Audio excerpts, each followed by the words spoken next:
The heavy rain swallowed the bus station in the late afternoon. A poor boy stood waiting under the shelter, clutching his last few coins. Amid the rushing crowd, he saw an old woman, soaked, lost, and ignored by everyone. Without hesitation, he stepped forward to help and walked 5 miles through the rain to take her home, never realizing that this small act would spark a chain of events that would change both of their lives forever. Before we continue, tell us what time it is, and where you're watching from, and subscribe because tomorrow I've got something extra special for you. The sky over Boston had been threatening rain all afternoon, but by 4:30 the clouds had made good on their promise. Heavy drops began to fall, slowly at first, then faster, harder, until the streets glistened with rushing water and the air itself seemed to turn gray with the downpour. At the South Side bus terminal, people hurried past each other with their heads down, newspapers held overhead, jacket collars turned up against the wind. Everyone was in a rush to get home, to get dry, to get somewhere warm. Everyone except one small figure standing perfectly still near the covered bench area. Noah Carter was 12 years old, though he often felt much older. Life has a way of making you grow up fast when you're the only child of a single mother working double shifts at the hospital. He stood there in his worn but clean jacket, one hand clutching the strap of his backpack, the other deep in his pocket where he could feel the 2 crumpled dollar bills and handful of change that represented his bus fare for the next 2 days. His father had taught him to read the sky before he passed away 3 years ago. Dad would point up at the clouds and say, "See those dark edges, Noah? That means rain's coming, maybe in an hour, maybe less. You gotta learn to read the signs, son. Weather, people, situations. Everything gives you signals if you pay attention." Noah had been paying attention today. He'd seen those dark clouds gathering since lunchtime at school, but he hadn't hurried. He never did. There was something peaceful about taking his time, watching the world, noticing the small details that most people rushed right past. That's probably why he noticed her. At first she was just another person at the bus stop, an elderly woman in an elegant but now thoroughly soaked coat, her gray hair plastered to her head, her hands trembling slightly as she gripped her purse. But while everyone else seemed to know where they were going, this woman looked utterly lost. She turned in a slow circle, her eyes scanning the posted bus routes on the terminal wall, then the street signs, then back to the routes again. Her confusion was visible, a tangible thing that seemed to hang around her like a fog separate from the rain. Noah watched as person after person walked right past her. A businessman in an expensive suit, a young couple sharing an umbrella, a group of teenagers laughing about something on someone's phone. They all saw her. He was sure of it. How could they not? But they kept walking, kept moving, kept their eyes carefully averted. His mother's voice echoed in his head, "Noah baby, I need you to be careful out there. Especially when it gets dark. You know there are neighborhoods we don't go through, right? You promise me you'll always take the bus, always stay in safe areas." He'd promised. He always kept his promises to Mom. But this woman needed help. Noah took a deep breath and walked over to her. Up close, he could see that her coat, despite being drenched, was expensive, real wool with mother-of-pearl buttons. Her purse was leather well made, the kind that lasts decades. Everything about her spoke of a life well lived, of dignity and grace, everything except the fear in her eyes. "Excuse me, ma'am," Noah said softly, not wanting to startle her. "Are you okay? Do you need help?" The woman turned to him, and for a moment, her face was blank, as if she was trying to remember who he was, or perhaps who she was. Then her eyes focused, and Noah saw something that made his chest tighten, relief mixed with shame. She started, then stopped. Her hand went to her forehead, as if trying to physically pull the words from her mind. I'm supposed to be somewhere. I live somewhere, but I can't." Her voice trailed off, and she looked at Noah with such profound confusion that he felt his own eyes start to sting. "It's okay," Noah said gently. "Do you have any ID, maybe something with your address?" The woman looked down at her purse as if seeing it for the first time. Her hands shook as she opened it. Inside was a jumble of items, a wallet, some tissues, a small pill bottle, a few receipts. Noah waited patiently as she pulled things out one by one, setting them on the bench beside her. Finally she found her wallet. Inside was a driver's license, though it had an expired sticker on it. Noah looked at the address, 1720 Beacon Hill Avenue. Beacon Hill, Noah knew that area. It was one of the wealthiest neighborhoods in Boston, with beautiful old Victorian houses and tree-lined streets. It was also about 5 miles away from where they stood, in a completely different direction from his own neighborhood. Mrs. Delacroix, Noah read from the license. Margaret Delacroix, is that you? Yes, the woman said, and relief flooded her face again. Yes, I'm Margaret. Margaret Delacroix. She repeated her own name as if testing it, as if making sure it still fit. Okay, Mrs. Delacroix, Noah said, I'm going to help you get home. Your address is 1720 Beacon Hill Avenue. Do you remember that? Beacon Hill, Margaret repeated slowly. Yes, I think, there are trees. Big trees outside, and steps, stone steps up to the door. That sounds right, Noah encouraged. We're going to take the bus there, it's going to be okay. He looked at the bus route map on the wall. To get to Beacon Hill, they'd need to take the number 47 bus, which would arrive in about 10 minutes. The fare was $3 per person. Noah's hand went back to his pocket, feeling the bills and coins there. $6 total. That was exactly what he had for the next 2 days. $3 today, $3 tomorrow. If he used it all now to get Mrs. Delacroix home safely, he'd have nothing left. He'd have to walk to school tomorrow, and the next day. That meant leaving home at 6 in the morning instead of 7:30. It meant walking through neighborhoods his mother had specifically told him to avoid. It meant getting to school exhausted, his feet probably blistered, his body worn out before classes even started. But looking at Miss Delacroix, standing there soaked and confused and afraid, Noah knew there was only one choice he could make. Come on, he said, offering her his arm the way he'd seen people do in old movies. Let's get you home. Margaret took his arm gratefully, and Noah could feel how much she was leaning on him, how much she needed this support. They stood together under the terminal shelter as the rain continued to pound down around them. When the number 47 bus pulled up, Noah helped Margaret up the steep steps. He pulled out all his money, counted out $6 exactly, and pushed it through the fare box. The driver barely glanced at them as he handed over 2 transfers. Noah guided Margaret to a seat near the front, and sat down beside her. The bus was warm and smelled like wet clothes and diesel fuel. Outside the city rolled past in a blur of gray rain and blurred lights. What's your name? Margaret asked suddenly. Her voice was clearer now, more present. Noah, Noah Carter. Noah, she repeated, like the ark, the flood, the rain. She gestured to the window and smiled, and for a moment Noah saw past the confusion to the person she must have been before, sharp and witty. Yes, ma'am, Noah said, smiling back. They rode in comfortable silence for a while. Noah watched the neighborhoods change outside the window. His own area gave way to downtown, then downtown gave way to nicer residential streets, then those gave way to Beacon Hill, where the houses got bigger and the trees got taller, and everything just looked more established, more permanent. This is our stop, Noah said after 45 minutes, recognizing the street name from his mental map. He helped Margaret down from the bus, and they stood on the sidewalk in the rain. It had lessened somewhat, no longer the deluge it had been, but still steady and cold. Margaret looked around, and Noah watched as recognition dawned on her face. I know here, she said,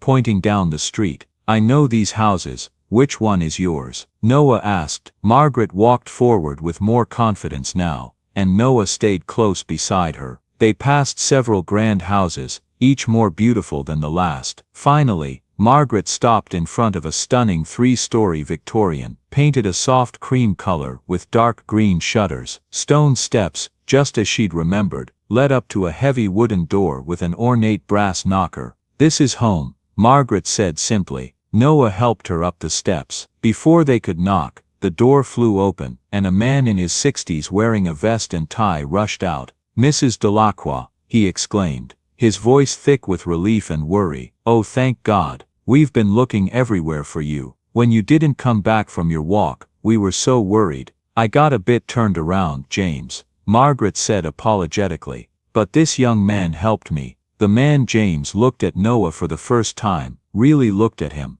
His eyes took in Noah's soaked jacket, his worn sneakers, his tired face. Then they softened. "Son, I don't know how to thank you," James said. "You brought Mrs. Delacroix home safely. Please come inside. Let us give you something, a reward." "No thank you," Noah said quickly. "I'm just glad she's home safe. I should get going." "But it's still raining," James protested. "At least let me call you a car, or I'm fine." Noah insisted. "Really, take care of Mrs. Delacroix." He turned to leave, but Margaret caught his hand. "Noah," she said, and her eyes were completely clear now, completely present. "Thank you, you have a good heart, don't ever lose that." "I won't," Noah promised. He walked down the stone steps and back out into the rain. Behind him, he heard the heavy door close, and then there was just the sound of water hitting pavement and the distant rumble of thunder. Noah looked around, getting his bearings. He was 5 miles from home. It was 5:15 now, and the sky was already getting dark thanks to the storm. He had no money left for the bus. He would have to walk. He set off, head down against the rain,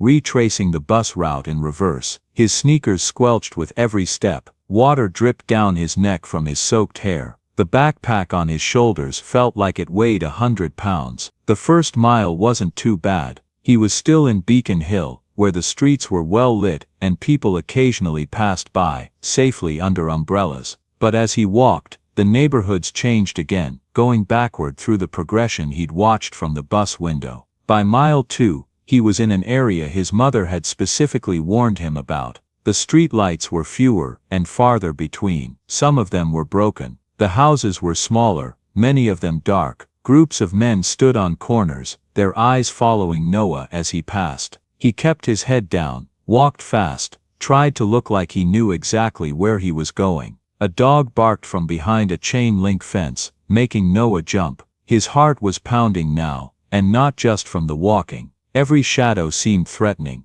Every sound made him turn his head. By mile 3, his legs were aching. His feet had developed painful blisters inside his soaked sneakers. He was shivering uncontrollably, his teeth chattering so hard it hurt his jaw. By mile 4, he wasn't sure he was going to make it. He stopped under an overpass to catch his breath, leaning against the cold concrete wall. His whole body was shaking. He felt dizzy and his chest hurt from breathing hard. But he couldn't stop for long. It wasn't safe here. Nowhere was safe here. He pushed off from the wall and kept walking. By the time he reached his own neighborhood, it was 8:45 at night, nearly 5 hours since he'd left the bus terminal. The rain had finally stopped, but Noah barely noticed. He could see his apartment building up ahead, the lights from their third-floor window like a beacon. He climbed the stairs slowly, each step an effort. His hand shook as he pulled out his key and unlocked the door. His mother was in the kitchen, still in her nurse's scrubs from the hospital. She turned when she heard the door, and her face went through a rapid series of expressions: relief, confusion, and then anger. "Noah Benjamin Carter," she said, her voice rising. "Do you have any idea? It's 8:45, you were supposed to be home by 6. "I'm sorry, Mom," Noah said. His voice came out hoarse and weak. "My phone died. Where have you been?" "I was about to call the police." Grace Carter crossed the room in 3 quick strides and grabbed Noah's shoulders. Then she felt how wet he was, how cold. Her anger immediately shifted to concern. "Noah, you're soaked through. What happened? Why didn't you take the bus?" And that's when the whole story came tumbling out. Noah told her about Mrs. Delacroix, about her confusion and fear, about using his bus money to get her home safely, about the long walk back through the rain and the dangerous neighborhoods. As he spoke, Grace's face changed again. The anger melted away completely, replaced by something Noah couldn't quite read. Pride, sadness, both. When he finished, Grace pulled him into a tight hug, not caring that he was getting her scrubs all wet. "Oh baby," she whispered, "what you did was beautiful and brave and kind. But Noah, you could have been hurt. Those neighborhoods." "I know, Mom," Noah interrupted. "I know it was dangerous, but I couldn't just leave her there. Nobody else was helping." Grace pulled back and looked at her son's face, really looked at it. When had he gotten so mature? When had her baby boy become someone who would sacrifice his own safety and comfort for a stranger? "You're right," she said finally. "You did the right thing. I'm proud of you, Noah, so proud. But now we need to get you into dry clothes and warmed up. You're shivering. She helped him out of his wet jacket and shoes. His feet were red and raw with blisters. His skin was pale and cold to the touch. Grace ran him a hot bath and made him sit in it until the shivering stopped, then wrapped him in warm pajamas and made him drink hot tea with honey. But by then, the damage was done. Noah woke up the next morning feeling like he'd been hit by a truck. Every muscle in his body ached. His throat was sore. His head felt fuzzy and hot. "Mom," he called out, his voice barely above a whisper. Grace came into his room immediately. One look at his flushed face told her everything she needed to know. She pressed her hand to his forehead and winced. "You're burning up, baby," she said. She went to get the thermometer and came back. When she checked it, her mouth pressed into a thin line. 101 degrees. "You're staying home from school today." "But Mom," Noah started to protest. "No buts. You walked 5 miles in the freezing rain yesterday. Your body needs to rest." Grace looked at the clock. It was 6:30 in the morning. Her shift at St. Mary's Hospital started at 7. She was supposed to be getting ready to leave right now, but there was no way she could leave Noah alone like this. She picked up her phone and called the hospital, asking for Linda Moore, her nursing supervisor. "Linda, I'm so sorry, but I can't come in for my shift today," Grace explained, keeping her voice calm, even though her stomach was twisting with anxiety. "Noah is really sick. His fever is 101, and he can't go to school. I need to stay with him." There was a long pause on the other end of the line. Then Linda's voice came back, cold and professional. "Grace, you've already used your sick days for the year, and your personal days. You called out twice last month." "I know," Grace said, glancing toward Noah's room. "But Linda, he's 12 years old. I can't leave him alone like this. He needs me." "Grace, we all have responsibilities. If you can't fulfill your commitments to this hospital, then maybe you need to reconsider whether this position is right for you." The threat was clear. Grace felt tears prick at her eyes, but she blinked them back. "I understand," she said quietly. "But I still can't come in today. My son needs me." "Then I'll mark it as an unexcused absence," Linda said. "You know what that means for your record." "Yes," Grace said. "I know." She hung up the phone and sat down at the kitchen table, putting her head in her hands. She couldn't afford to lose this job. She was a single mother with no savings, no family to fall back on. The hospital job was everything: their rent money, their food money, their health insurance.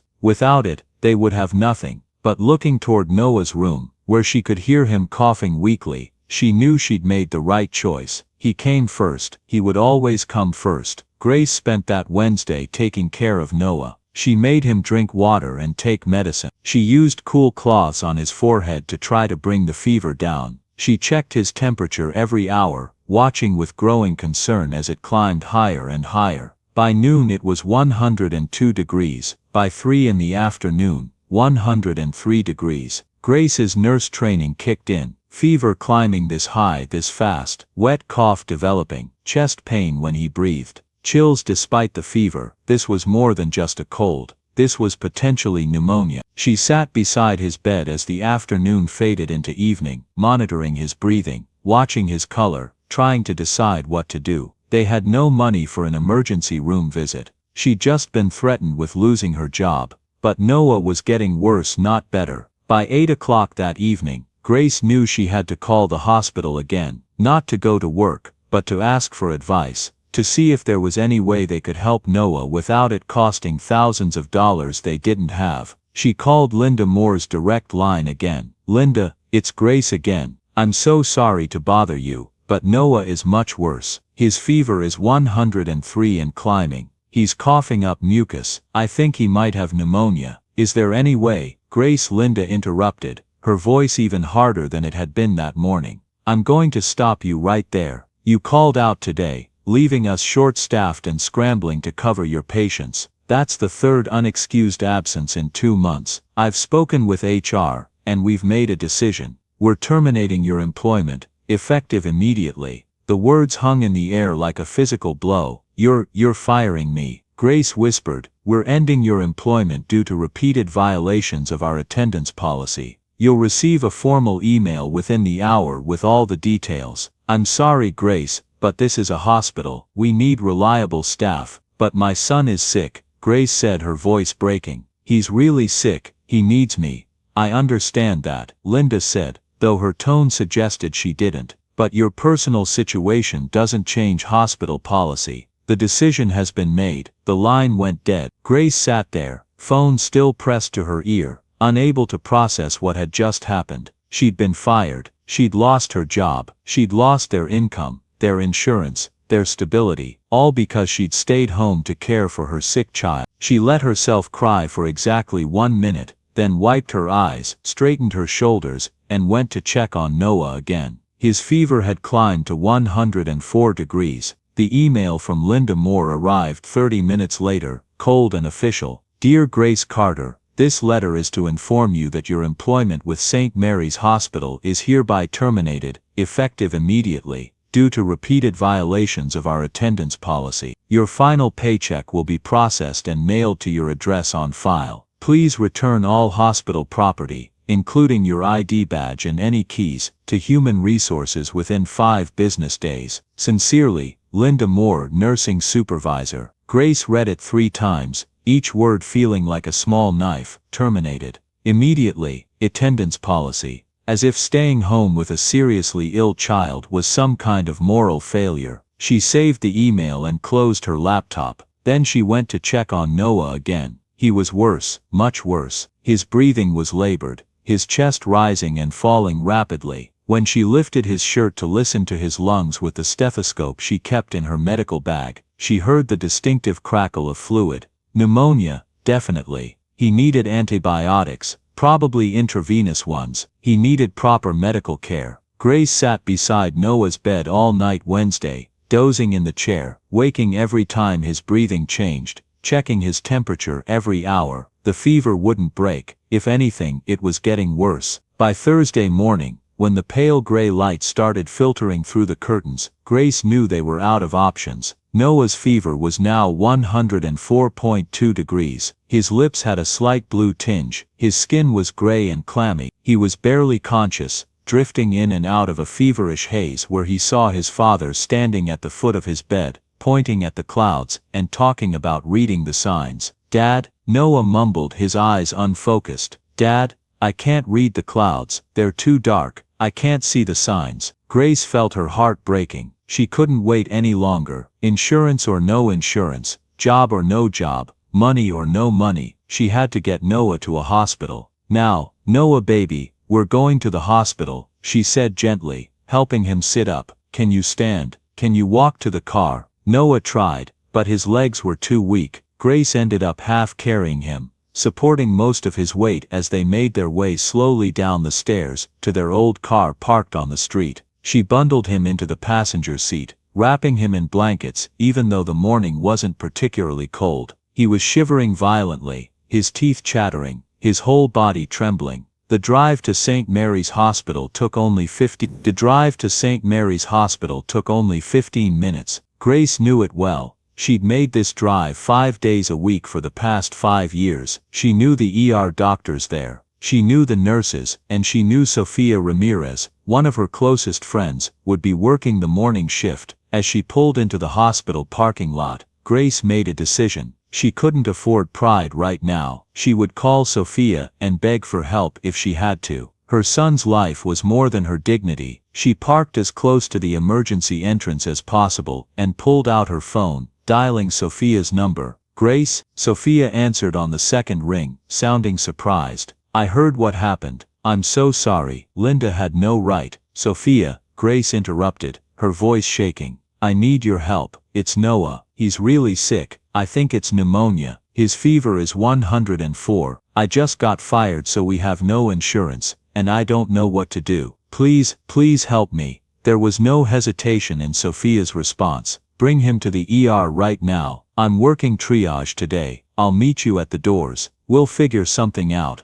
Sophia, you could get in trouble. I don't care. Bring him in. Grace hung up and looked at Noah, who was slumped against the passenger door, his eyes closed, his breathing shallow. Okay baby, she whispered. Sophia's going to help us. It's going to be okay. She got out and hurried around to help Noah out of the car. He could barely stand. She had to support his entire weight as they moved slowly toward the emergency room entrance. Sophia was there, waiting just inside the doors, still in her scrubs, her face etched with concern. When she saw Noah, her professional mask slipped for just a moment, and Grace saw genuine alarm in her friend's eyes. "Oh, Grace," Sophia breathed. "Come on, quickly." Sophia didn't take them to the main triage area where dozens of people sat waiting. Instead, she led them down a side hallway, away from the crowded emergency room, moving quickly and purposefully. "Where are we going?" Grace asked, practically carrying Noah now. "Exam room 3, Sophia said quietly. "It's tucked away. I'll examine him there." She opened the door to a small examination room and helped Grace get Noah up onto the exam table. He lay there limply, his eyes half closed, his breathing raspy and labored. Sophia moved with practiced efficiency, pulling on gloves, grabbing a thermometer, wrapping a blood pressure cuff around Noah's thin arm. 104.2 degrees, Sophia read from the thermometer, her mouth tightening with worry. "Blood pressure is low, respiration rate is way too high." She pressed her stethoscope to Noah's chest, listening carefully, moving it from spot to spot. Definite crackles in both lungs. "This is bacterial pneumonia, Grace. He needs IV antibiotics immediately. He needs to be admitted. Can you help him?" Grace asked, her voice barely a whisper. "Please, Sophia, I know we don't have insurance anymore, but he's so sick, he needs help." Sophia looked at her friend's desperate face and squeezed her hand. "Let me get the IV supplies and antibiotics. I'll start treatment right now, and we'll figure out the rest later, okay?" Grace nodded, tears of relief streaming down her face. "Thank you. Thank you so much." Sophia slipped out of the room, closing the door softly behind her. Grace sat on the edge of the exam table, holding Noah's hot, dry hand. His breathing was so fast, so shallow. His lips had a blue tinge that terrified her. "Hang on, baby," she whispered. "Just hang on. Help is coming." 5 minutes passed, then 10. Grace kept glancing at the door, expecting Sophia to return with the IV equipment and medication. 15 minutes, 20. Something was wrong. Finally, after 25 minutes, the door opened, but it wasn't Sophia who walked in. It was Linda Moore, her face set in hard, angry lines. Behind her stood a hospital security guard, a young man who looked distinctly uncomfortable. Grace stood up instinctively, positioning herself between Linda and Noah. "Miss Carter," Linda said, her voice cold and formal. "You need to leave this hospital immediately." "My son is sick," Grace said, keeping her voice calm despite the panic rising in her chest. "He has pneumonia. He needs treatment." "Then you should take him to a free clinic or the emergency Medicaid office," Linda replied. "This is a private hospital. We cannot provide services without insurance coverage or payment guarantee. You know that. You used to work here." "He's a child," Grace said, her voice shaking now. "He's 12 years old. He can barely breathe. Please just look at him. He needs help." Linda's expression didn't change. She didn't even glance at Noah lying on the exam table. Hospital policy is very clear on this matter. Without insurance or the ability to pay, we cannot admit patients except in cases of immediate life-threatening emergency that requires stabilization before transfer. "He has pneumonia," Grace said, her voice rising despite herself. "His fever is 104. His oxygen levels are low. How is that not an emergency?" "It's a serious condition that requires treatment," Linda said, her tone suggesting she was reciting from a manual. "But it's not an immediately life-threatening emergency requiring stabilization in the next few minutes. He's stable enough to be transported to a facility that accepts uninsured patients. Boston General has a charity care program. You should take him there." "Boston General is 45 minutes away," Grace said, disbelief and desperation mixing in her voice. "He might not have 45 minutes. And you work here. You're a nurse. Doesn't that mean anything to you? Doesn't his suffering mean anything?" For just a moment, something flickered in Linda's eyes. But then her jaw tightened and her expression hardened again. "What it means is that I understand how hospitals operate. We have limited resources. We cannot provide free care to everyone who walks through our doors, no matter how sympathetic their situation. If we did that, we'd go bankrupt and wouldn't be able to help anyone. That's reality, Miss Carter. That's how the healthcare system works. The healthcare system is broken, Grace said quietly. Perhaps Linda acknowledged. But that's not something you and I can fix today. What we can do is follow proper procedures. You need to take your son and leave. If you'd like, I can have the receptionist give you a list of facilities that offer sliding scale payment options. Grace looked at Linda Moore, really looked at her, and saw someone who had spent so long following rules that she'd forgotten why the rules existed in the first place. Someone who had built walls around her heart so thick that a child's suffering couldn't penetrate them. There was no point in arguing. No amount of pleading would change this woman's mind. Okay, Grace said softly, defeated. We'll go. She turned back to Noah, who had been watching and listening with fever-dulled eyes. Come on, baby, she said gently, helping him sit up. We have to leave. But Mama, I can't breathe good, Noah whispered, his voice so weak it barely carried across the small room. I know, sweetheart, I know, we'll find another hospital. I promise. The security guard stepped forward to help, but Grace held up her hand. I've got him, she said quietly. Thank you. She supported Noah's weight as he slowly climbed down from the exam table. His legs were shaking, he could barely stand. Grace wrapped her arm around him, taking almost all his weight, and together they moved toward the door. As they passed Linda Moore, Grace stopped for just a moment. I hope you never have to watch someone you love suffer and be turned away, she said softly. I hope you never have to feel what I'm feeling right now. Linda's face remained impassive, but Grace saw her swallow hard. The security guard led them out through a side exit, not the main emergency room doors where other patients might see, but a back door that led directly to the parking lot. As if they were something shameful that needed to be hidden. The morning sun was bright and harsh after the dim hospital hallway. Noah shielded his eyes and leaned heavier against Grace. I'm sorry, Mama, he whispered. I'm sorry I'm sick.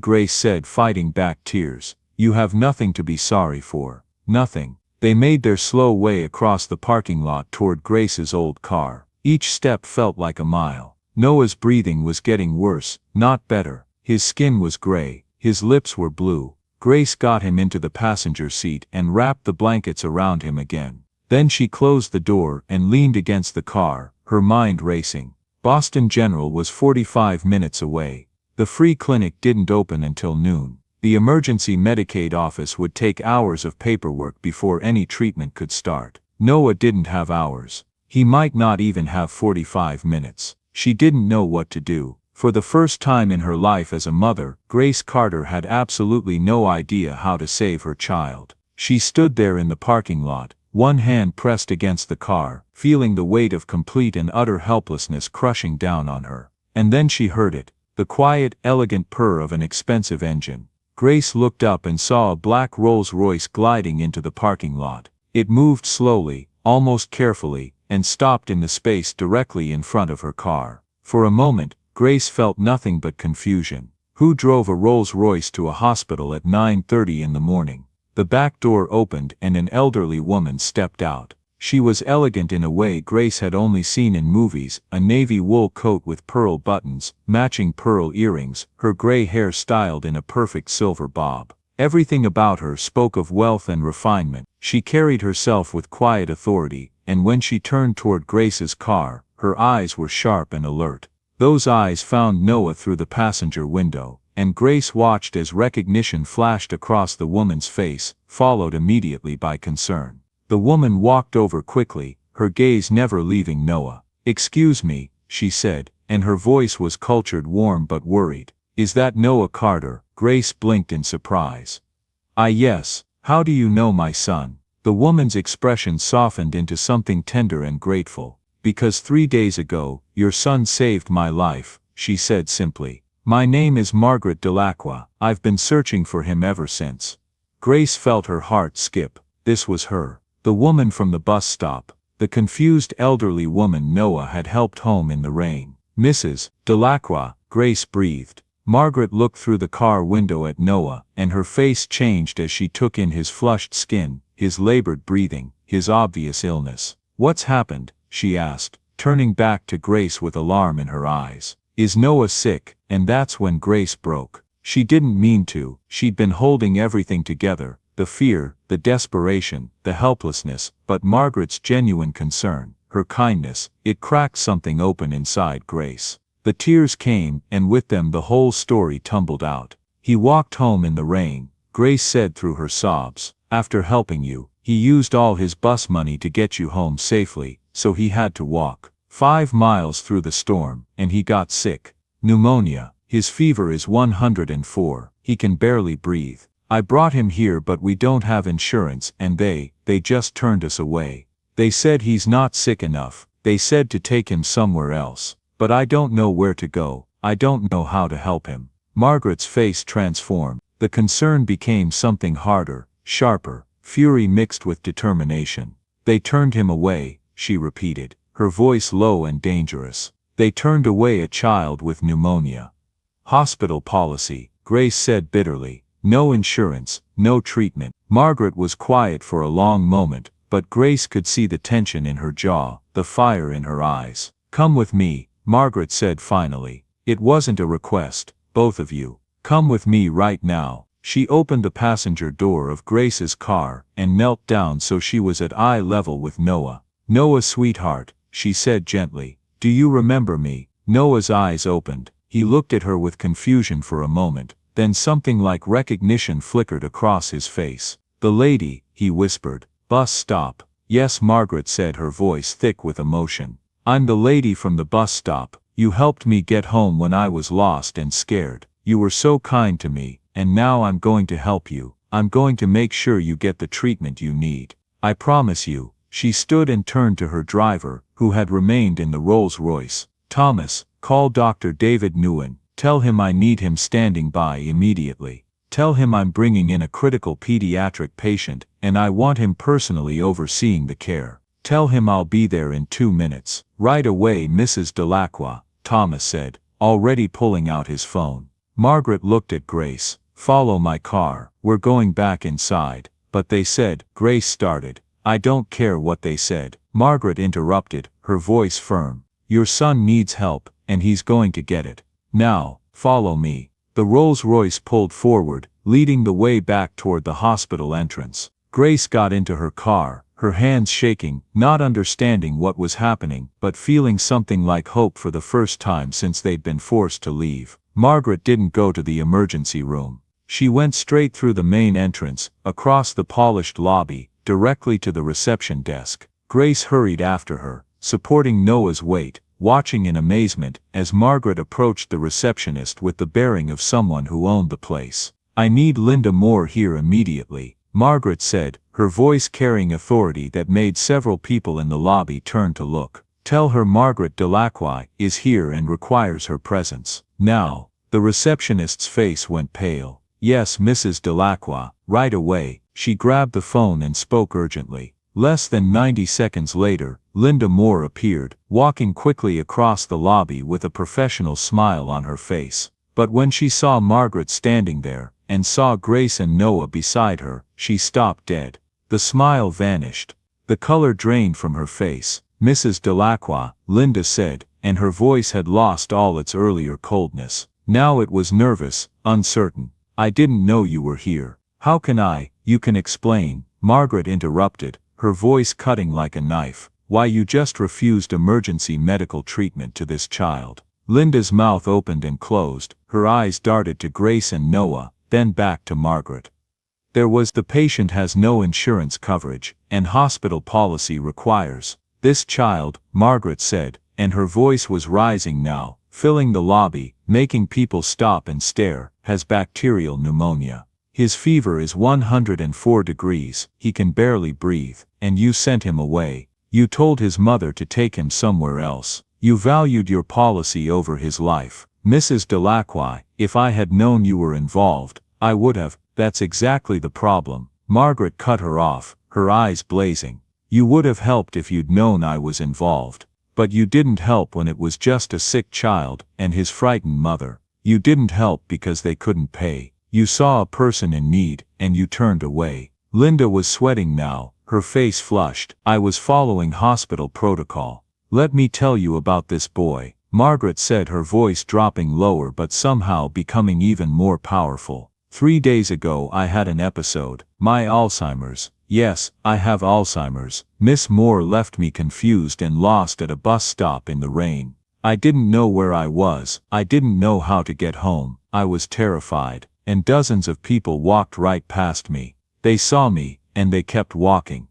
She paused, her hand moving to rest gently on Noah's shoulder, but this 12-year-old boy stopped. He helped me. He used his last dollar, money he needed for bus fare to get to school, to make sure I got home safely. Margaret's voice was shaking with emotion now, but her words were clear and strong. And you turned him away. You saw this kind, brave, compassionate child suffering, and you sent him away because of policy, because of insurance, because of money. Linda looked like she wanted to disappear. People in the lobby were watching openly now, some with phones out, recording. I didn't know the full situation, Linda tried. You didn't ask, Margaret said simply. You didn't care to ask. You saw an uninsured patient, and made your judgment. Well, let me tell you something about this hospital, Miss Moore. My great-grandfather founded St. Mary's in 1872. My family has funded it for 4 generations. I sit as the chair of the board of directors, and I did not spend my life supporting this institution so that people like you could turn away sick children in their moment of greatest need.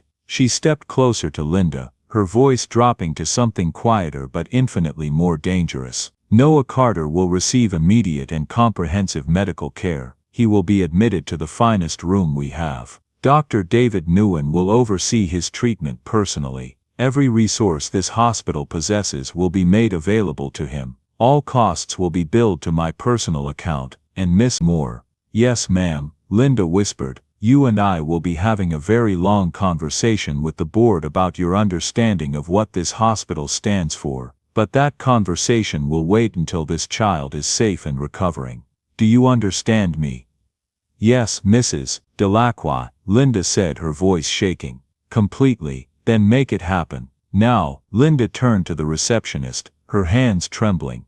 Page Dr. Nguyen stat. Prepare room 407. Get a pediatric team up there immediately. Within moments, Noah was in a wheelchair being pushed toward the elevators. A nurse Grace didn't recognize guiding them efficiently. Grace walked alongside, one hand on Noah's shoulder, hardly able to process what had just happened. Margaret walked with them, calm and composed now, her earlier fury contained but still visible in the set of her jaw.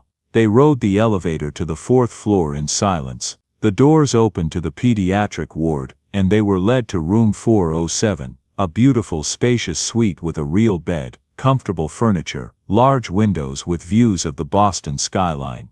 The nurses worked quickly, getting Noah into the bed, starting his vital signs monitoring, preparing for the IV line. Dr. David Nguyen arrived within minutes, a distinguished man in his 50s with kind eyes and calm, confident movements. He greeted Margaret with obvious respect, then turned his full attention to Noah. He conducted a thorough examination, asking Noah gentle questions, listening to his lungs, checking his oxygen levels. Grace stood by, answering questions about symptoms and timeline. Bacterial pneumonia, significant hypoxia, dehydration, Dr. Nguyen said, his tone serious but reassuring.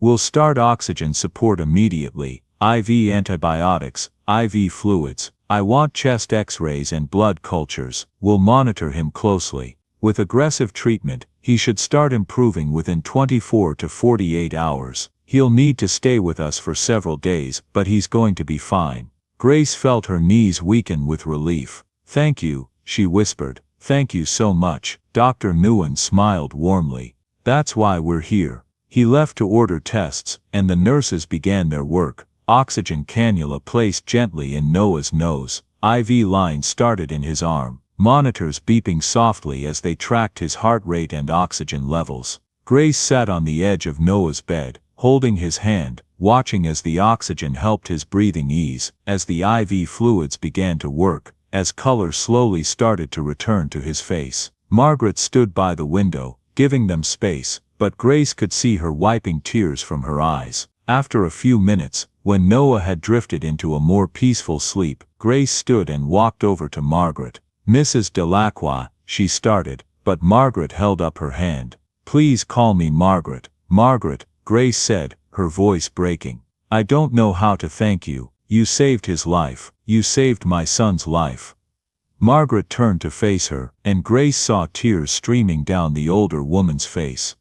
"No," Margaret said firmly. "Your son saved mine first. He saved me when I was lost and scared and alone. He showed me kindness when no one else would, and if I can help him now, if I can make sure he gets the care he needs, then I'm not saving him. I'm just trying to balance the scales a little, to give back what he gave me." She reached out and took Grace's hands in hers. What happened downstairs, what they tried to do to Noah, that should never happen. Not to him, not to anyone. A child should never be turned away from medical care, ever. No one should. And I'm going to make sure it doesn't happen again at this hospital. Grace squeezed Margaret's hands, overwhelmed with gratitude and emotion. "Thank you," she said again. "Thank you for seeing him, for caring, for being here." Margaret smiled through her tears. "Thank you for raising such a remarkable young man. He's special, Grace, truly special, and I'm honored to know him."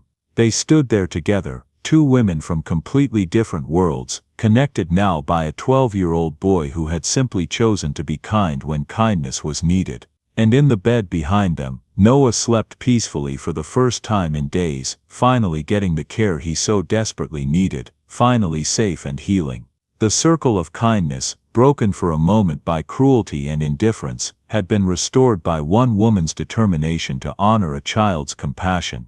The ripples continued to spread. 3 days later, Noah was released from the hospital. His pneumonia had responded well to the antibiotics, his fever had broken, and Dr. Nguyen declared him ready to go home with oral medication to complete his recovery. Margaret visited every day during his stay, bringing books and games and just sitting with him and Grace, talking about everything and nothing. She told them about her late husband, who had passed away 10 years ago, about her career as a teacher before she retired, about her diagnosis and how frightening it was to feel her mind slipping away sometimes. "I never had children," she told them on that last day, sitting on the couch in Noah's room while he packed up his things. "My husband and I tried, but it never happened. I've wondered sometimes what it would have been like, having a child, someone to care for, to love, to leave my legacy to." She looked at Noah with such affection that Grace felt her throat tighten.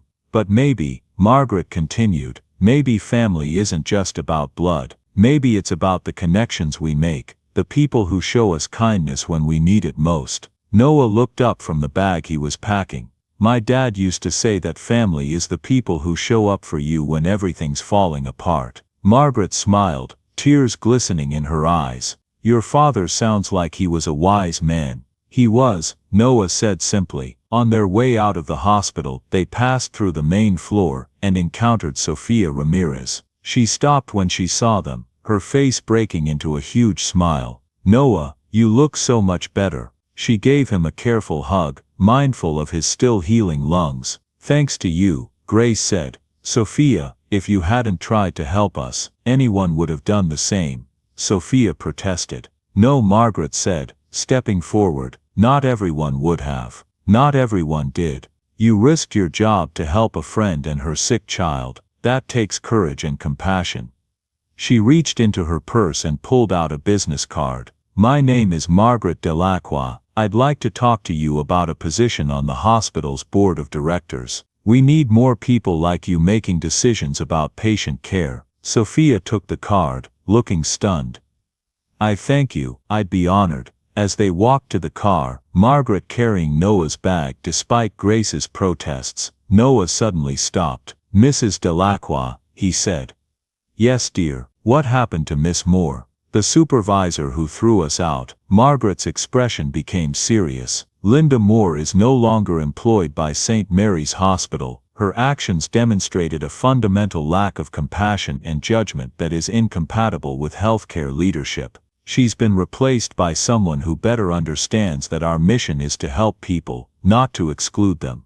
"I hope she finds another job," Noah said softly. "I hope she learns to be kinder." Both women stared at him. Here was a boy who had every reason to be angry, to want revenge, and instead he was hoping his tormentor would become a better person. Margaret knelt down so she was at eye level with Noah. "You know what, I hope so too, and I think maybe she will because of you. Because she saw what real kindness looks like, and she saw how her lack of it affected real people. Sometimes we need to see our mistakes reflected back at us before we can learn from them." Noah nodded, satisfied with this answer. The weeks that followed were transformative for the Carter family. Grace accepted the position as director of nursing, though she negotiated to keep some clinical hours because she loved direct patient care. Her new salary meant they could move to a better apartment, one where Noah had his own room, and there were trees outside the windows. But more than the financial change, there was an emotional shift.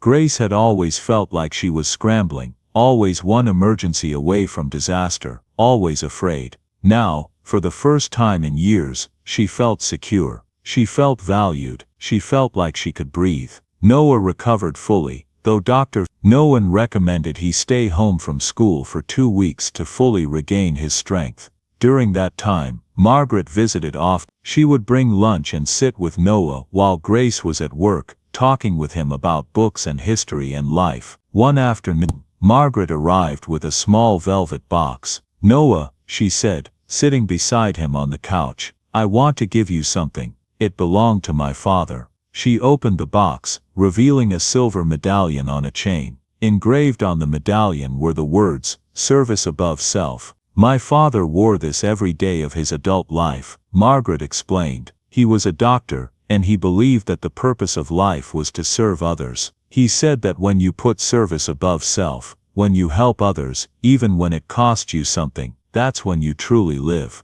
I want you to have it." Noah took the medallion carefully, feeling its weight in his palm. "I can't take this, it was your father's, and now it's yours," Margaret said firmly. "You exemplify what those words mean better than anyone I've ever met. You put service above self when you helped me, even though it cost you your bus money, your safety, and ultimately your health. You deserve this." Noah put the chain around his neck, tucking the medallion under his shirt, where he could feel it against his skin, right over his heart. "Thank you," he said, his voice thick with emotion. Margaret pulled him into a hug. "No, sweet boy, thank you." 3 months after Noah's hospitalization, Margaret made an announcement. She was establishing the Noah Carter Scholarship Fund, a full-ride scholarship to the college of the recipient's choice, awarded annually to a student who demonstrated extraordinary acts of service and compassion. "Noah showed me that true character is revealed not in what we do when people are watching," Margaret said at the press conference announcing the fund, "but in what we do when no one is watching. When he helped me, he thought no one would ever know. He thought he would walk home in the rain, get sick, and that would be the end of it. He didn't help me for recognition or reward. He helped me because it was the right thing to do." This scholarship honors that spirit. The first recipient of the Noah Carter Scholarship was, of course, Noah himself, though it would be held in trust until he graduated high school. But the impact of the scholarship went far beyond one boy. It inspired others. Students at Noah's school started a kindness club, sharing stories of small acts of service they performed each week. Teachers created curriculum around the theme of compassion and community care. Local news picked up the story, and soon similar scholarship funds were being established in other cities. One act of kindness, one 12-year-old boy, helping one confused elderly woman, had created ripples that spread far and wide. Grace watched her son navigate all of this attention with the same quiet humility he'd always shown. He was interviewed by local news stations, invited to speak at school assemblies, even featured in a national magazine article about youth philanthropy. But he remained unchanged, still the thoughtful, observant boy who had learned from his father to read the signs and from his mother to care for others. The only thing that bothered him, he told Grace one night, was that people treated what he'd done like it was exceptional. "It shouldn't be exceptional to help someone who needs help," he said, sitting at their new kitchen table in their new apartment. "It should just be normal. It should be what everyone does." Grace smiled at her wise beyond his years son. "You're right, it should be, but it's not yet. Maybe by showing people it's possible, by being an example, you can help make it normal. You can help create a world where kindness is the default instead of the exception." Noah considered this. "I hope so," he said finally. Margaret became a regular presence in their lives, almost a member of their small family. She joined them for dinners, helped Noah with his homework, attended his school events. On her good days she was sharp and funny and full of stories about Boston's history and her years as a teacher. On her bad days when the Alzheimer's clouded her mind, Noah would sit patiently with her, helping her remember, never making her feel ashamed or frustrated. "You're so good with her," Grace observed one evening after Margaret had gone home following a particularly difficult visit where she'd forgotten where she was several times. "She was scared when I met her," Noah said simply. "She's still scared sometimes, even though she's home now. I just want her to know she's not alone, that someone's there to help her find her way back." Grace pulled her son into a hug, marveling at his compassion. 1 year after Noah had helped Margaret at the bus stop, St. Mary's Hospital held a community appreciation event. Grace, now well established in her role as director of nursing, had helped organize it. The goal was to celebrate the hospital's commitment to compassionate care and to announce new policies that Grace had championed. No child would ever be turned away from emergency care, regardless of insurance status. A sliding scale payment system would be implemented for low-income families, and a patient advocate position would be created to ensure that anyone who felt they'd been treated unfairly would have someone to turn to. These changes were a direct result of what had happened to Noah and Grace, and Margaret had used her influence on the board to push them through. At the event, Noah was asked to speak. He stood at the podium, now 13 years old and a bit taller, still thin but healthy, the silver medallion visible at his throat. "A year ago," he began, his voice steady despite the large crowd, "I met a woman at a bus stop. She was scared and confused and lost, and nobody was helping her. I didn't know who she was, I didn't know if helping her would cost me anything. I just knew she needed help, and I could give it." He paused, looking out at the audience, finding his mother's face in the crowd, then Margaret's. "What I didn't know was that helping her would change my whole life. That it would lead to me getting sick, my mom losing her job, and us facing the hardest few days we'd ever experienced. If someone had told me all that would happen, would I still have helped? I like to think I would have. Because the thing is, kindness isn't about what it costs you, it's about what it costs the other person if you don't help." There was a ripple of emotion through the crowd, and Noah saw several people wiping their eyes. "Mrs. Delacroix saved my life after I helped save hers," Noah continued. "She showed me that kindness creates a circle. When you help someone, you're not just helping that one person. You're creating a ripple that spreads out and touches other people. Mrs. Delacroix helped my mom and me. My mom is helping other families by changing hospital policies. Those families will go on to help others. The circle keeps expanding." He looked directly at Margaret now. "A wise woman once told me that family isn't just about blood, it's about the people who show up for each other, who help each other, who love each other. Mrs. Delacroix showed up for me and my mom when we needed it most. She's family now, as far as I'm concerned. And every person in this room has the power to be family to someone else. Every person here can choose kindness, can choose to stop when someone needs help, can choose to be the person who shows up." He paused, then added, "My dad used to tell me to read the signs, to pay attention to what's happening around me. I think one of the most important signs we can learn to read is when someone needs help. And once we see that sign, we have a choice: keep walking, or stop and help. I hope we all choose to stop. I hope we all choose kindness, because that's how we change the world, one bus stop at a time, one person at a time, one act of kindness at a time." The applause when he finished was thunderous. People stood, some were openly crying. Noah stepped away from the podium and was immediately enveloped in hugs from his mother and Margaret. "That was beautiful, baby," Grace whispered, holding him tight. "Your father would be so proud," Margaret added, her own voice thick with emotion. After the event, as they were leaving, a young woman approached them. She looked to be in her early 20s, dressed in business casual clothes, her hair pulled back in a neat ponytail.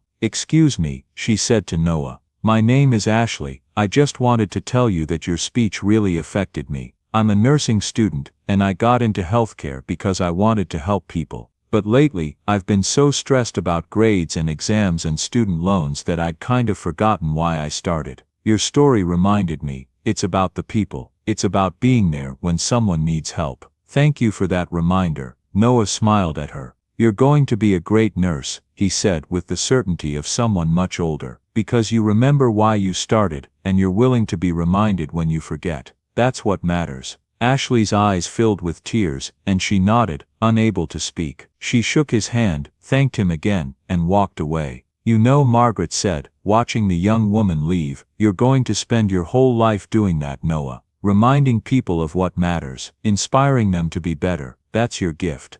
"I just tell the truth," Noah said. "People do the rest themselves." 2 years after the bus stop incident, when Noah was 15 years old, St. Mary's Hospital held its annual Healthcare Innovation Conference. Grace had been promoted to Chief Nursing Officer, making her one of the highest-ranking staff members at the hospital. Margaret, though her Alzheimer's had progressed somewhat, still served on the board of directors and attended most meetings with her housekeeper James by her side to help her when she got confused. Noah had been asked to give the keynote speech at the conference. He'd grown even taller, his voice had deepened, but his eyes still held that same thoughtful, observant quality that had always defined him. He stood at the podium in the main conference hall, looking out at hundreds of healthcare professionals, administrators, and board members from hospitals across the country. "When I was 12 years old," he began, "I made a decision that changed my life. I decided to help a stranger. It was a simple decision really, an obvious one, at least to me. But the consequences of that decision taught me something important about kindness, about healthcare, and about being human." He went on to tell the full story: Margaret at the bus stop, the walk in the rain, getting sick, his mother losing her job, being turned away from the hospital, and then Margaret's intervention. "The system failed us," he said plainly. "Not because the system is filled with bad people, but because the system had forgotten that healthcare is about people, not just policies and procedures and insurance coverage. When my mom and I were at our lowest point, when I was desperately sick and we had nowhere to turn, the system said no. It took one person, Mrs. Delacroix, to say yes. One person to remember that compassion has to come before bureaucracy." He paused, letting that sink in. "But here's the thing, it shouldn't take a wealthy benefactor to ensure that sick children get treatment. It shouldn't take a member of the hospital board to override policies that prioritize payment over care. The system itself should be built on compassion from the ground up. That's what my mom has been working toward as Chief Nursing Officer. That's what many of you are working toward in your own hospitals, and that's what I'm committing my life to as well." He looked directly at the audience. "I'm going to medical school when I graduate high school," he announced. "I'm going to become a doctor. And I'm going to spend my career fixing the system that failed me and my mom and countless other families. I'm going to work to create healthcare that sees people first, that leads with compassion, that never turns away a child who needs help." The applause was immediate and sustained. Noah smiled and waited for it to die down before continuing. "Mrs. Delacroix established the Noah Carter Scholarship Fund 3 years ago. That scholarship has so far helped 15 students pursue careers in healthcare and social services. Each of those 15 people is now out in the world, helping others, creating their own ripples of kindness. Each of them represents hundreds or thousands of lives that will be touched, helped, maybe even saved." He gestured to Margaret, who was sitting in the front row with James beside her. "Mrs. Delacroix taught me that kindness isn't a one-time thing. It's not a single act that ends when the act is complete. Kindness is a circle that keeps expanding. When I helped her, she helped me. When she helped me, my mom was able to help other families through policy changes. When those families were helped, they went on to help others. The circle never ends.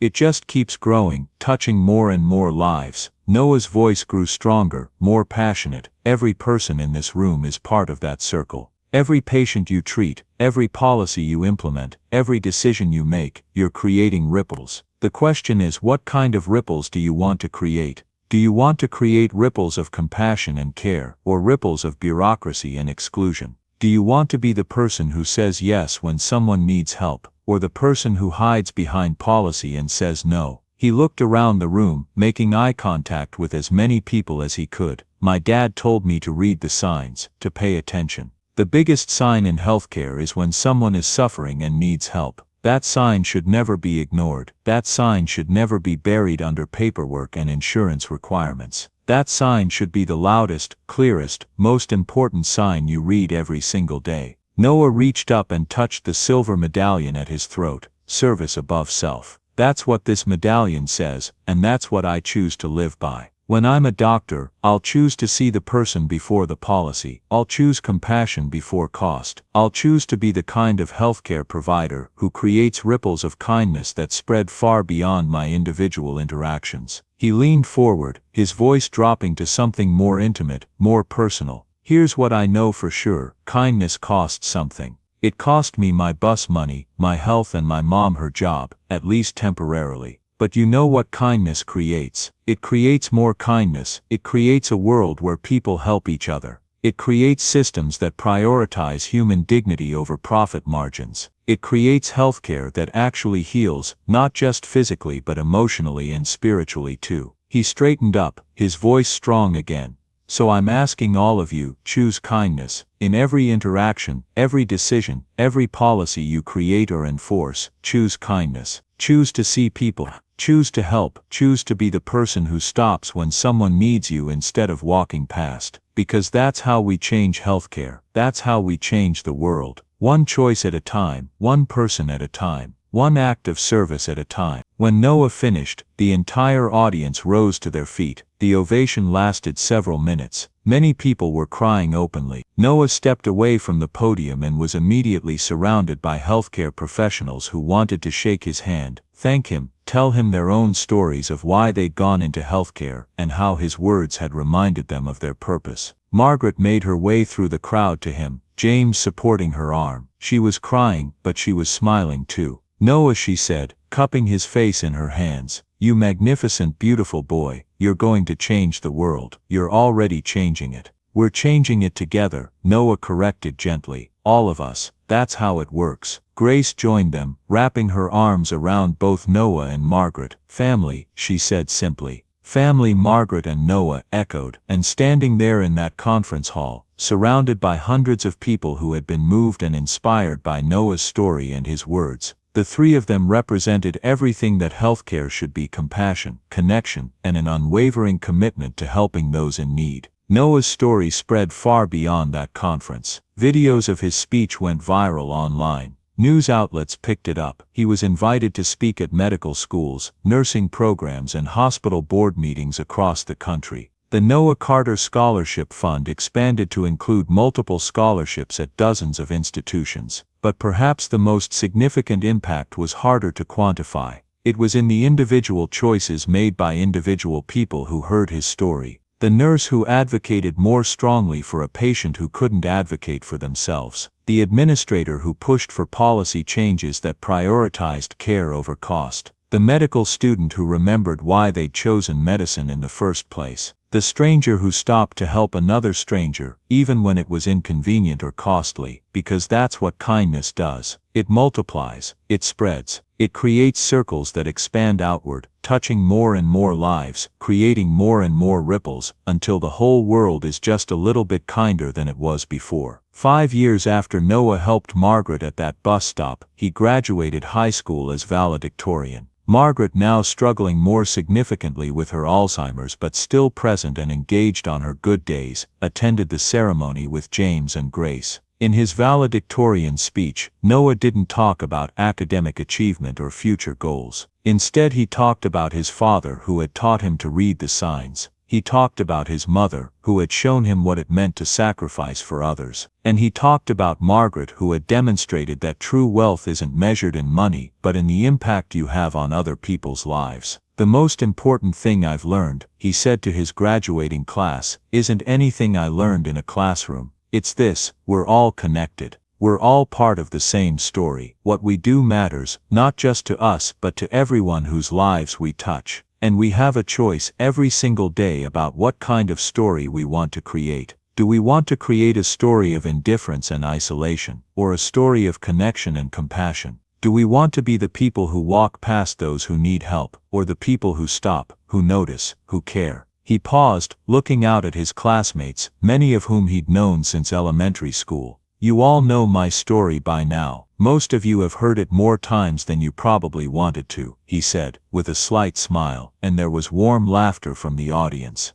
But here's the thing, it's not just my story anymore, it's our story. Because every single one of you has the power to create the same kind of ripple I accidentally created when I was 12. You don't need to wait for some dramatic moment or some grand gesture. Kindness happens in the small moments, the everyday choices, the simple decision to see someone who needs help, and to be the person who helps them. He looked directly at the faculty section, where several of his teachers sat, many of them with tears in their eyes. Our teachers taught us math and science and literature, but the most valuable lesson wasn't in any textbook. It was in how they treated us, how they saw us, how they cared about us as people, not just students. That's the lesson I'm taking forward. That's the education that really matters. Then he turned his attention back to his fellow graduates. We're heading out into the world now. Some of us to college, some to the workforce, some to the military, some to other paths. But wherever we go, whatever we do, we carry with us the power to create change. Not through grand gestures or big public acts, though those have their place, but through the daily consistent choice to show up for each other, to be kind, to help, to care, to see the people around us, and recognize that their needs matter just as much as our own. Noah touched the medallion at his throat, the one Margaret had given him years ago. Service above self. That's been my motto since I was 12. I hope it can be yours too. I hope that when you see someone who needs help, you'll stop. I hope that when you have a choice between convenience and compassion, you'll choose compassion. I hope that you'll create your own ripples of kindness that spread out and touch lives you'll never even know about. He smiled, a genuine warm smile that lit up his whole face. Thank you for being part of my story. Now let's go write our next chapters. Let's make them good ones. Let's make them kind ones. Let's make them stories that matter. The applause that followed was the loudest of the entire ceremony. Students stood, threw their caps, cheered and cried. And watching from the audience, Grace and Margaret held hands and cried too, proud beyond words of the young man Noah had become. After the ceremony, during the reception, Noah was surrounded by classmates, teachers and family friends, but he kept glancing over at Margaret, who was sitting in a chair with James, looking tired but happy. Finally Noah excused himself and went to sit beside her. "How are you feeling?" he asked gently. "Good," Margaret said. She looked at him, and her eyes were clear, fully present. "I'm so proud of you, Noah, so very proud." "I wouldn't be here without you," Noah said. "You saved my life." "No," Margaret said firmly. "You saved mine first. Everything that came after was just me trying to balance the scales, though I don't think I ever truly can. What you gave me that day at the bus stop, it was more than just help getting home. You gave me dignity. You saw me when I was confused and lost and scared, and you treated me with respect and kindness. You made me feel like a person, not just a confused old woman to be pitied or ignored. That's a gift beyond price." Noah took her hand. "You're not just a person to me, you're family." Margaret's eyes filled with tears. "Family," she repeated. "Yes, family." Grace joined them, sitting on Margaret's other side. "Group photo," she suggested, holding up her phone. The three of them squeezed together, James kindly taking the phone to snap several pictures. In the photos they're all smiling, Noah in his graduation gown, Grace in her best dress, Margaret in an elegant lavender suit. They look happy, they look like family, because they are. That summer, before Noah left for college on his full scholarship, he spent most of his time with Margaret. Her Alzheimer's had progressed to the point where she needed full-time care. She'd moved in with Grace and Noah, unable to live alone anymore, and James came daily to help care for her. On her bad days, Margaret didn't always remember who Noah was. She would look at him with confusion, sometimes fear, but Noah would sit with her patiently, telling her stories about her own life, about the school where she'd taught, about her late husband, about the day they'd met at the bus stop. And slowly recognition would dawn. She would remember. "My Noah," she would say, touching his face. "My sweet boy, I'm here," he would assure her. "I'll always be here." On one of her good days, about a week before Noah was set to leave for college, Margaret asked him to sit with her in the living room. "I want to tell you something," she said, "while I can still express it clearly." Noah sat beside her on the couch, holding her hand. "I've been thinking about legacy," Margaret continued. "About what we leave behind when we're gone. I have money, property, investments. Those things will go to charities and institutions I care about. But my real legacy isn't in any of that. My real legacy is you, Mrs. Delacroix. Noah started, but she held up her hand. Let me finish. You were 12 years old when you helped me. You were a child, but you had more wisdom and compassion than most adults I've known. You didn't help me because you thought you'd get something out of it. You helped me because I needed help, and you could give it. That's pure kindness, Noah. That's the rarest thing in the world. She squeezed his hand tightly. Because of you, I've gotten 3 more years of life that I might not have had if I'd kept wandering lost that day. 3 more years to watch you grow. 3 more years to be part of your family. 3 more years to try to make the world a little better. You gave me that. Your kindness gave me that. Tears were streaming down Noah's face now. But more than that, Margaret continued, you inspired me to be better, to do more. The scholarship fund, the hospital policy changes, all of it came from wanting to honor what you did, wanting to create more kindness in the world like the kindness you showed me. You started something, Noah, a movement of compassion, and it's going to outlive both of us. That's legacy, that's what matters. You're going to be okay, Noah said, though he wasn't sure if he was reassuring her or himself. Maybe, Margaret said honestly, or maybe not. This disease, it's going to take me eventually. We both know that, but before it does, I want you to know that knowing you, being part of your life, being part of your family, it's been the greatest gift of my life. You saved me, Noah. Not just that day at the bus stop, every day since. You saved me. Noah couldn't speak, he just held her hand and cried. Margaret reached up and touched the medallion around his neck. Service above self, she read.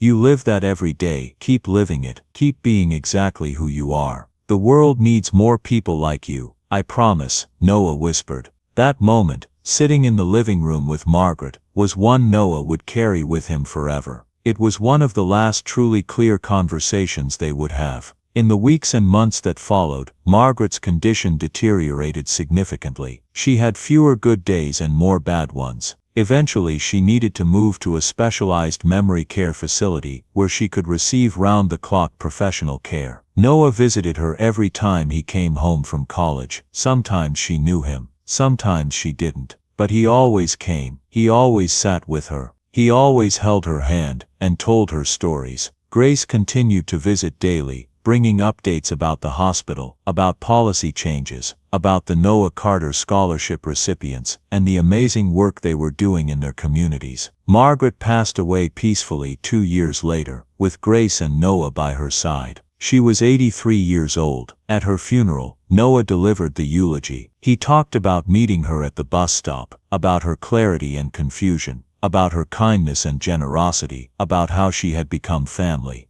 Mrs. Delacroix once told me that family isn't just about blood, Noah said, his voice steady despite his grief. She was right. Family is about showing up for each other. It's about caring for each other through the good times and the hard times. It's about choosing love over convenience. She chose me and my mom. We chose her, and because of those choices, all of our lives were infinitely richer. He paused, looking out at the packed church. It seemed like everyone whose life Margaret had touched had come to say goodbye. The last clear conversation I had with Mrs. Delacroix, she talked about legacy. She said her real legacy was me, but I think she had it backward. She's my legacy. She's all of our legacies, because she showed us what it means to be truly generous. Not just with money, though she was certainly generous with that, but generous with compassion, with time, with love. She saw people, she helped people, she changed people's lives. Noah touched the medallion at his throat. Service above self. She gave me these words. She gave me this reminder to wear close to my heart. But more than that, she showed me what those words look like in action. She served others above herself. She used her privilege and her resources to make the world more just, more kind, more compassionate. And in doing so she created ripples that will continue long after she's gone. He looked at the casket, covered in white lilies. Thank you, Margaret. Thank you for stopping at that bus stop. Thank you for looking for me afterward. Thank you for saving my mom, and me. Thank you for being our family. Thank you for teaching me that kindness is never wasted, that compassion always matters, that service to others is the highest calling. I promise to carry forward everything you taught me. I promise to create my own ripples of kindness. I promise to be worthy of the love you gave me. There wasn't a dry eye in the church. After the funeral, people came up to Noah and Grace, sharing their own stories of how Margaret had helped them. A former student who had become a teacher because of Margaret's encouragement. A hospital employee whose medical bills Margaret had quietly paid when they fell ill. A young mother whose children Margaret had sponsored through college. On and on, story after story, each one a testament to a life lived in service to others. She touched so many lives, Grace said as they drove home later that evening. She did, Noah agreed. And now it's our responsibility to keep touching lives in her memory, to keep the circle going. True to his word, Noah dedicated himself to becoming the kind of doctor Margaret would have been proud of. He excelled in medical school, not just academically but in his clinical work. Professors noted his unusual compassion, his ability to truly see and hear patients, his commitment to treating the whole person rather than just symptoms. When he completed his residency, instead of joining a prestigious practice or pursuing a lucrative specialty, Noah opened a community health clinic in one of Boston's poorest neighborhoods. It was called the Margaret Delacroix Community Health Center, and its mission was simple: provide comprehensive, compassionate health care to everyone, regardless of ability to pay. Grace had retired from her position as chief nursing officer, and she came out of retirement to work with Noah at the clinic. Together, mother and son built something beautiful, a place where people were seen, heard, and cared for, where no one was ever turned away, where kindness was the foundation of every interaction. Within 5 years, the Margaret Delacroix Community Health Center had expanded to 3 locations across Boston, serving thousands of patients annually. On the 10th anniversary of Margaret's death, Noah stood in the main clinic's waiting room, looking at the large portrait of Margaret that hung on the wall. In the painting she was smiling, her eyes bright and clear, the way Noah liked to remember her. "We did it," he said softly to the portrait. "We created something that matters, something that helps people, something that would make you proud." He felt a hand on his shoulder and turned to find his mother standing beside him. "She would be proud," Grace said. "She is proud, I'm sure of it." They stood there together, looking at Margaret's portrait, thinking about kindness and ripples and the way one decision made by a 12-year-old boy at a bus stop had changed so many lives. "Do you ever regret it?" Grace asked. "Using your bus money that day, everything that happened after?" Noah didn't even have to think about his answer. "Never," he said, "not for a second. Because yes, I got sick. Yes, you lost your job. Yes, we went through some really hard times. But we also gained Margaret, we gained purpose, we gained a mission. And now we're helping hundreds of families avoid what we went through. We're creating a healthcare system that puts people first. How could I regret that?" Grace smiled through tears. "You know what your father would say if he could see you now." "What?" "He'd say you learned to read the signs better than he ever could. He'd say you're making the world better, one person at a time. He'd say he's proud of you, just like I'm proud of you." Noah hugged his mother tightly. "I learned from the best," he said. "From Dad, from you, from Margaret. All of you taught me what really matters." They stood there in the clinic, surrounded by families waiting to be seen, by staff members dedicated to serving them, by walls covered with photos of smiling patients, and thank you cards and children's drawings. This place, this community, this mission, it was all built on a foundation of kindness. One act of kindness, multiplied and expanded until it became something that would outlast all of them. Join us to share meaningful stories by hitting the like and subscribe buttons. Don't forget to turn on the notification bell to start your day with profound lessons and heartfelt empathy.